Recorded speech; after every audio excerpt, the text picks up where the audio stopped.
Ayer finalmente, después de pensarlo mucho, después de demorar una semana exactamente de que había salido a anticiparlo en una entrevista en C5N con el gato silvestre Martín Guzmán, el gobierno lanzó una medida para intentar compensar la desigualdad que generó la salida de la pandemia. Ojo a esto, no la pandemia, la salida de la pandemia. La desigualdad que viene a compensar el bono para monotributistas, para informales, para empleadas de casas particulares que anunció ayer el gobierno, es una desigualdad que se produjo el año pasado con el crecimiento récord de la economía, donde, ganaron aquellos 4 vivos que decía Cristina antes, en diciembre de 2020, podían llegar a quedarse con la recuperación en caso de que no tuviera en cuenta a quienes beneficiaba y a quienes no. Yo les voy a decir primero lo que pienso. Esto, la medida ya la sabe todo el mundo. Es un bono de 18.000 pesos. 2 pagos se va a hacer. Va a ser un primer pago en mayo, otro en junio. Para monotributistas categorías A y B, para trabajadores informales, que todavía no está claro cómo se van a filtrar, porque claro, se tienen que anotar como con el IFE, pero después hay que ver cómo hace el Estado para decir a vos sí, a vos no. Yo supongo, por el número que lanzaron a rodar desde el gobierno, 13 millones de beneficiarios, yo supongo que van a incluir a todos. O sea, va a ser IFE más los jubilados hasta 2 jubilaciones mínimas. En el caso de los jubilados, el bono va a ser de 12.000 pesos, o sea, 2 cuotas de 6.000. ¿Qué opino yo? Yo opino que está buenísimo. Yo, así como todo feriado, considero que está buenísimo porque es un aumento salarial y porque estamos en un momento en el cual los salarios están bajísimos. Pienso que todo refuerzo de ingresos para los sectores informales, para los sectores sumergidos, para los sectores que perdieron capacidad adquisitiva en este último tiempo, está bárbaro. Y hay que hacerlo y hay que repetirlo y hay que hacerlo todas las veces que haga falta para compensar el impacto de la inflación. Que es cierto, en caso de que se redujera, los beneficiaría más todavía a los que van a ser destinatarios de esta ayuda. ¿Por qué? Y bueno, porque fíjate, el IFE en su momento fue de 10 lucas y ahora estas 18 lucas van a comprar lo mismo o incluso un poquitito menos en alimentos que aquellas 10 lucas. Y pasaron 2 años nada más, ¿no? Entre el IFE, el pago del IFE en 2020 y este pago que va a haber ahora en 2022. Ahora, yo no quiero criticar el monto. El monto es algo que, evidentemente el gobierno midió la relación de fuerzas con el Fondo Monetario y dijo, esto es lo que puedo gastar, porque si no, el Fondo Monetario viene en mayo y me baja la caña con que no cumplí las metas que había acordado con él. Ahora, el problema no es la cantidad de pesos. El problema es que sea una sola vez. El problema es que a los beneficiarios de esta ayuda lo que les hace falta es un sostén de ingresos permanente, porque estas 18 lucas se las van a gastar inmediatamente en alimentos, inmediatamente en garrafa, inmediatamente en remedios, que también subieron una barbaridad y que en el PAMI, en el caso del PAMI, los tienen gratis, pero en el caso de la gente de bajos recursos que no tiene obra social, que depende del hospital público de su zona, que en algunos casos le da muestra gratis y en otros no, se tiene que gastar parte de la plata en remedios. La gente se lo va a gastar al toque.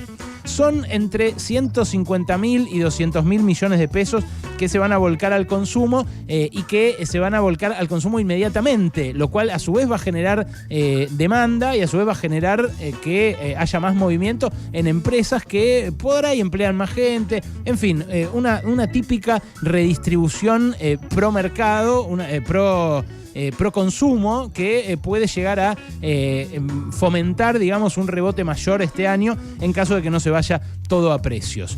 Pero claro, ahí es donde aparece la cuestión del financiamiento. Si uno quisiera que esto se mantenga en el tiempo, que esto no sea como el IFE justamente, que se interrumpió, que se dio un segundo pago y que después se dio un tercer pago y que después se discontinuó en el tiempo y no se terminó de convertir en un sostén durante toda la pandemia, porque la verdad que mucha gente en la segunda ola también se cagó de hambre y no tuvo la asistencia del IFE que había tenido en 2020.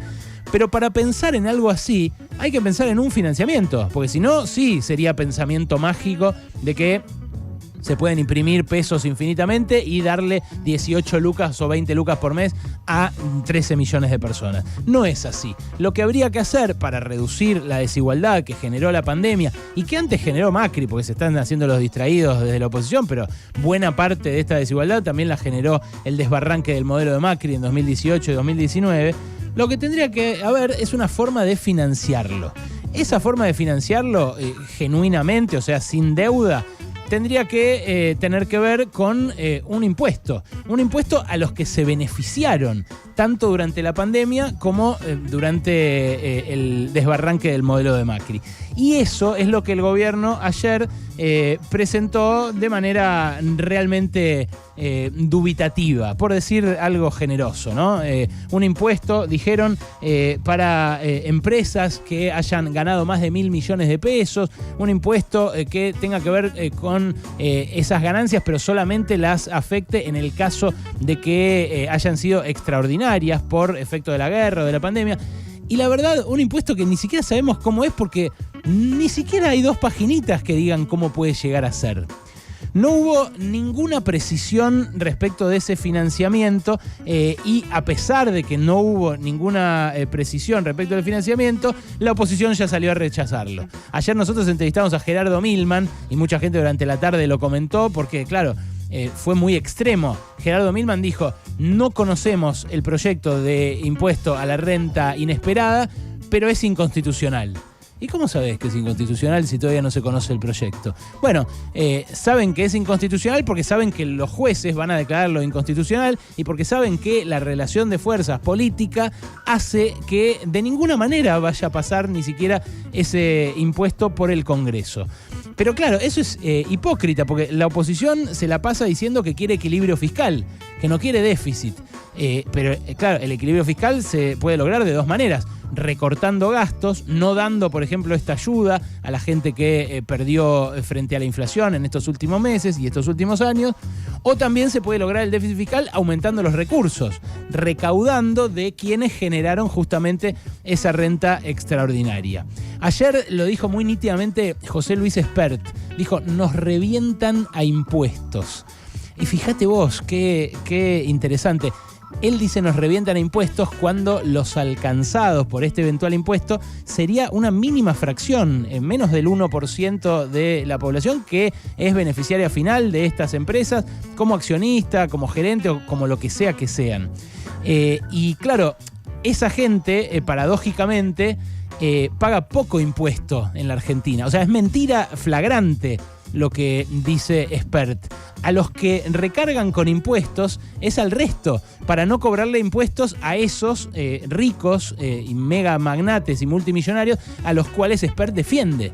Claro, esta nueva derecha, la que asoma, la nueva ultraderecha, la que asoma detrás de Milei y de Espert, es la que en todo el mundo está trabajando para estos magnates. Es la que en todo el mundo está empujando que los estados sean cada vez más chicos, que se pueda evadir en las guaridas fiscales, en las empresas offshore.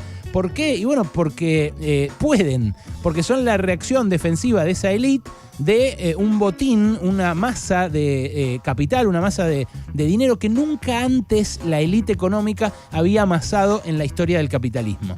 Entonces, los ricos pagan poco en Argentina, pagan poco en el mundo, pero quieren pagar menos todavía. Y para eso trabajan los Espert y los Milei. Lo raro fue ayer haber visto a Horacio Rodríguez Larreta también decir: la Argentina no aguanta un solo impuesto más. Porque ¿qué va a hacer él cuando sea, en caso de que sea presidente, para lograr el déficit fiscal? ¿Va a dejar sin laburo a millones de empleados públicos como quiere hacer Milei? Como siempre dijo que haría Espert desde hace 30 años, que ahora es un personaje más relevante, pero que hace 30 años que lo viene diciendo. Cuando era un economista de la City, hace 10, que yo ya me peleaba con él, decía exactamente lo mismo: hay que echar millones de empleados públicos. ¿Haría eso Horacio Rodríguez Larreta? Bueno, a mí me da la sensación de que no. Me da la sensación de que simplemente se está subiendo a una ola, está bailando la música que le dictan desde la orquesta estos exponentes de la ultraderecha. Y eso lo hace, como dijo hoy Ernesto Tenenbaum esta mañana, lo hace menos serio a Larreta. Reaccionar de esa manera lo hace menos serio como posible alternativa de poder a nivel nacional acá en la Argentina. Pero no es solamente la oposición, porque el gobierno de Alberto Fernández lo plantea, como les dije, de modo timorato, de modo dubitativo. y tranquilamente podría decirle a la sociedad, estamos todos atravesando un momento en el que estamos muy ajustados. Nos reíamos de lo trucho, pero hay un montón de gente comprando todo trucho, todo suelto, todo chiquito, todo poco, porque no alcanza la guita. Entonces, tranquilamente el gobierno podría aparecer condicionando una cosa a la otra. Decir, hago un ingreso universal, le ayudo a esa parte de la población a llegar a fin de mes con 18 o 20 lucas por mes o 10 lucas o lo que sea, pero refuerzo los ingresos de las capas más bajas de la sociedad, a la vez que refuerzo los impuestos al 1% más rico de la sociedad o al 0,5% más rico de la sociedad para financiar, al menos temporariamente, al menos mientras dure esta crisis, al menos mientras dure la guerra, un ingreso universal, pero que no sea una sola vez como esto, que sea de acá sostenido en el tiempo. Porque si no, esto del bono está buenísimo. Repito, yo estoy a favor, me parece bien el anuncio de ayer, pero mucha gente lo va a mirar, se lo va a gastar y va a decir, loco, estos fueron 3 empanadas.